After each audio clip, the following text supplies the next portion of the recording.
কথাতেই রয়েছে বাঙালির 12 মাসে 13 পার্বণ। তারই মধ্যে একটি ঐতিহ্যপূর্ণ পার্বণ হলো রান্না পূজা।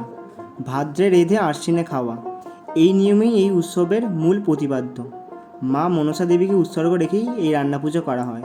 প্রথাগতভাবে বিশ্বকর্মা পুজোর আগের দিনই গোটা পশ্চিমবাংলার ঘরে ঘরে রান্না পুজো পালিত হয়। আবার অনেক জায়গায় এই রান্না অনেক ধরনের হয়ে থাকে, যেমন ইচ্ছা রান্না, বুধো রান্না, বুড়ো রান্না। আমাদের বেসিক্যালি বুড়ো রান্না হয়, যেটা বিশ্বকর্মা পূজার আগের দিন। রান্না পূজার নিয়ম হলো মাটির উনানে রান্না করা, বাট এখন অনেকেই মাটির উনানে রান্না করে না, গ্যাসে করে। কিন্তু আমাদের বাড়িতে প্রথম থেকেই রান্না পুজো মাটির উনানে করা হয়। তো দেখতেই পেলে রান্না কমপ্লিট হয়ে গেল। তো এবার মা কলা পাতার উপরে ভাতটা ঢেলে দিল। আর এই হচ্ছে সব ভাজা ভুজি মা রান্না করেছিল, এবং তার সাথে ছিল ইলিশ মাছের ভাপা এবং কাতলা মাছের কারি। তো এইসব দেখে লোভ সামলাতে না পেরে আমিও খেতে বসে পড়লাম, মাকে বললাম খেতে দিতে।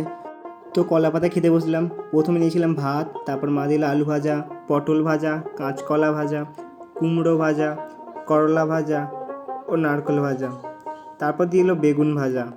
তো সব ভাজাভুজি নেওয়ার পর চলে এলো চালদার ডাল। উফ, সেই টেস্ট ছিল, একটু বেশি করেই নিলাম। তারপর এই লাল লাল ঝাল ঝাল কাতলা মাছের কারি, কাতলা মাছের মাথাটাই নিলাম। কাতলা মাছের মাথা খেতে সেই লাগে, তার সাথে একটু গ্রেভি। উফ, নেক্সট লেভেল লাগছিল। দেন চলে এলো শো স্টপার ইলিশ মাছ। উফ, এক ঘর খেতে ছিল। এই ইলিশ মাছ ছাড়া রান্না অসম্পূর্ণ বললেই চলে। তো এই মাছ ফাছ খেয়ে জমিয়ে আমার পেট পুজোটা করে নিলাম, তারপর ঘুমিয়ে পড়েছিলাম। তারপর সকালবেলা ঘুম থেকে উঠে দেখি মা মনসা দেবীকে খেতে দিয়েছে মা।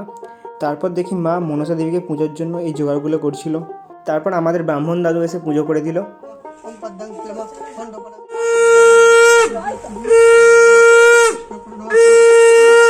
তো আজকের মতো এইটুকুই। আবারও আসছি নতুন কোনো মিনি ব্লগের সাথে। Tata, bye bye.